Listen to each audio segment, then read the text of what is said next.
যখন আমি মায়ের কাছে টাকা চাই। ও মামা, কি হয়েছে? বলছি কালকে তো আমার জন্মদিন, আমাকে 500 টাকা দেবে মা। 500 টাকা? কেন, কি হবে 500 টাকা দিয়ে? বন্ধুদেরকে খাওয়াবো।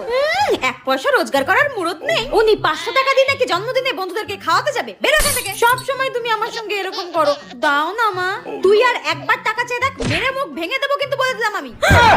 সব সময় এরকম করে। দূর। আর যখন বোন টাকা চায়। মা মা, হ্যাঁ কি হয়েছে ছুটকি মা? কালকে আমার জন্মদিন, আমাকে 100 টাকা দাও, আমি আমার স্কুলের বন্ধুদেরকে অনেক লজেন কিনে দেব। না, ওইসব টাকা পয়সা খরচা করতে হবে না। তার চেয়ে বরং কালকে আমি তোর জন্য ভালো ভালো তোর পছন্দের খাবার বানাবো, ঠিক আছে? হ্যাঁ, তুমি দেবে না? আমার সব বন্ধুরা জন্মদিনের দিন আমাদের সবাইকে লজেন দেয়, তুমি আমাকে দেবে না? চুপ কর চুপ কর চুপ কর। আচ্ছা ঠিক আছে, আমি কালকে এত বড় একটা লজেন্সের প্যাকেট তোর ব্যাগে দিয়ে দেবো, ঠিক আছে? তোর যত বন্ধু আছে সবাইকে দিই, ঠিক আছে? ইয়ে, আমি সব বন্ধুদেরকে লজেন খাওয়াবো। ইয়ে, ঠিক আছে ঠিক আছে।